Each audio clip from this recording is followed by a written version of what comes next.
Assalamualaikum warahmatullahi wabarakatuh. Perkenalkan, kami dari kelompok 5 akan mempresentasikan hasil diskusi kami, yaitu tentang sintesis RNA. Nah, di sini kami ada 3 orang. Yang pertama saya sendiri, yaitu Endang. Yang kedua ada Maria Pascalia Kewabutun. Nah, yang ketiga ada Melina Kurniawati.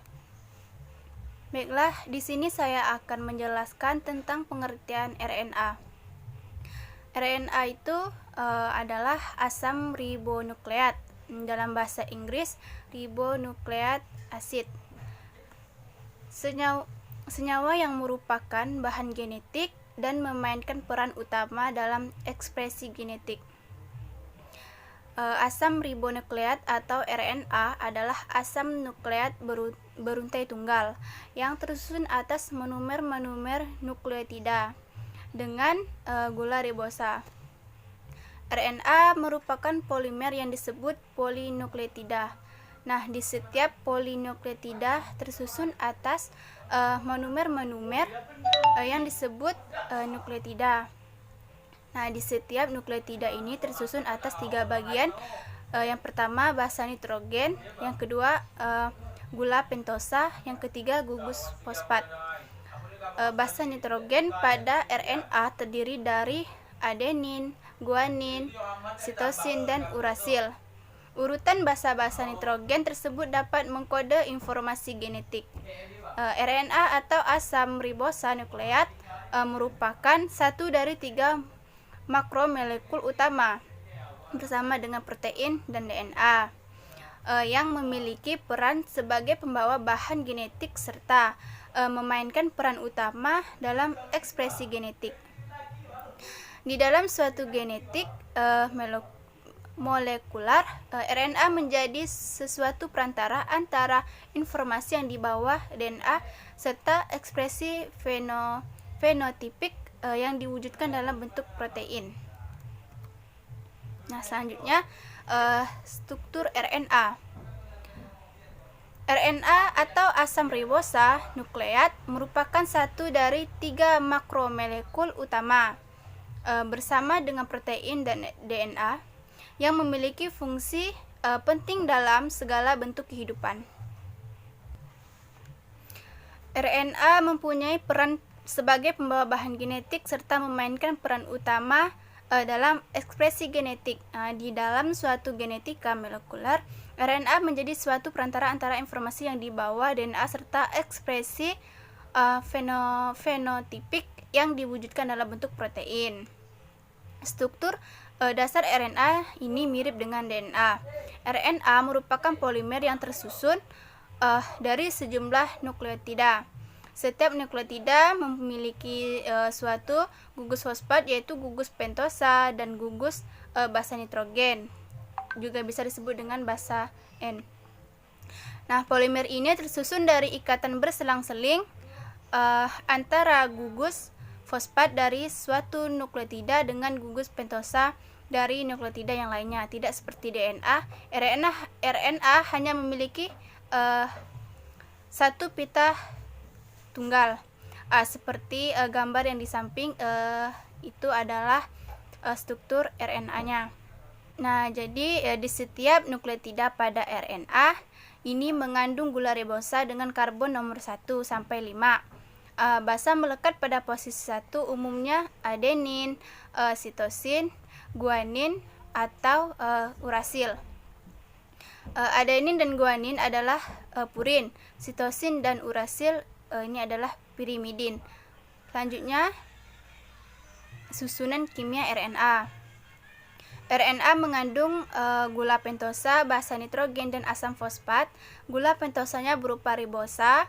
Basa nitrogen purunya terdiri atas adenin dan guanin, sedangkan pirimidinnya terdiri atas sitosin dan urasil. Basa nitrogen atau juga disebut dengan senyawa heterosiklik yang mengandung nitrogen yang terdapat pada RNA ada 4 macam. Yang pertama, adenin 6 aminopurin. Yang kedua, guanin 6 oksi 2 aminopurin. Yang ketiga, sitosin 2 oksi 6 aminopurin. Yang urasil 2,6 dioksiripudin. Baiklah, selanjutnya akan dijelaskan oleh teman saya, yaitu Maria Pascalia. Sekian dari saya akhiri. Assalamualaikum warahmatullahi wabarakatuh.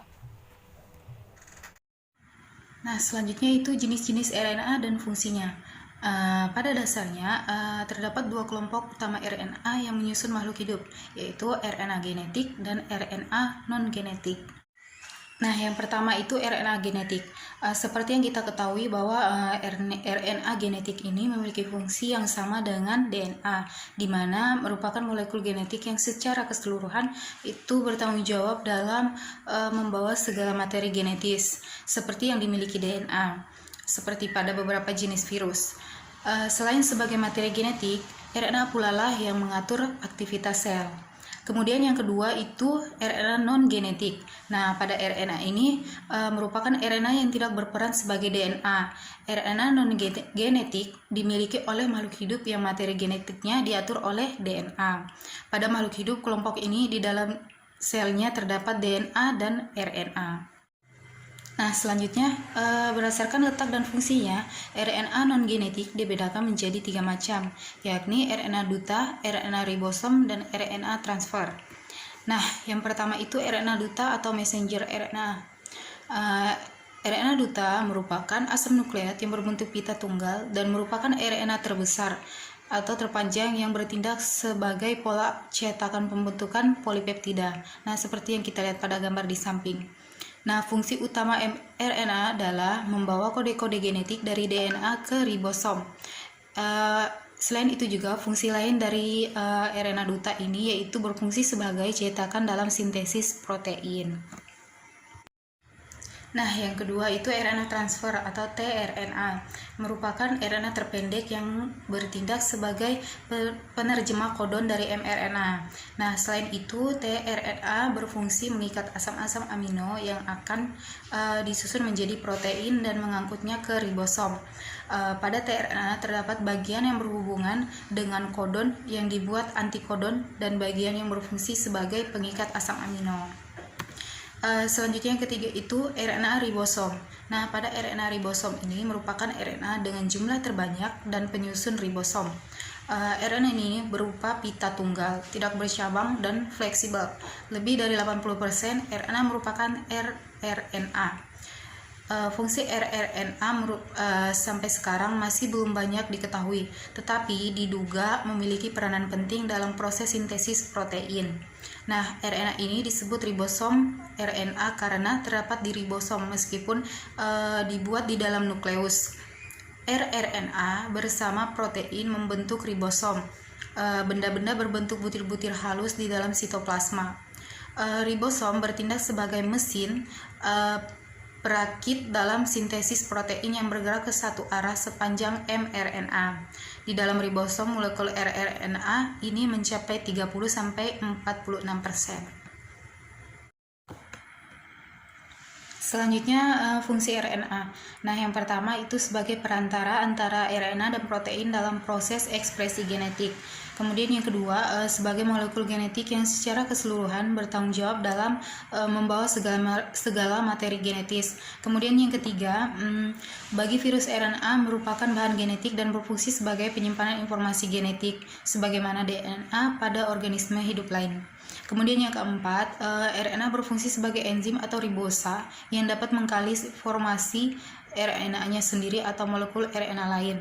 Kemudian yang kelima, asam ribonukleat atau RNA berperan sebagai pembawa bahan genetik dan memainkan peran utama dalam ekspresi genetik. Nah, selanjutnya itu sintesis RNA dalam sel. Enzim yang diperlukan dalam transkripsi DNA menjadi RNA adalah RNA polimerase. Nah, reaksi enzimatik tersebut menghasilkan polimerase RNA dan ribonukleotida. RNA polimerase merupakan komponen pusat dari kompleks inisiasi transkripsi. Setiap kali satu gen ditranskrip, suatu kompleks baru digabungkan segera pada daerah upstream dari gen. Kompleks inisiasi disusun pada posisi yang sesuai dan tidak pada sembarang tempat di genom karena lokasi target ditandai dengan sekuen nukleotida khusus yang disebut promotor yang hanya terdapat di daerah upstream dari gen. Nah, berikut ini adalah garis besar pemrosesan pre-RNA. Yang pertama itu modifikasi air. Nah, pada modifikasi air ini terjadi selama sintesis mRNA, eukariot, dan archaea yang umumnya dengan penambahan nukleotida pada ujung 5 yang disebut cap dan ekor poli A pada ujung 3. Kemudian yang kedua, splicing.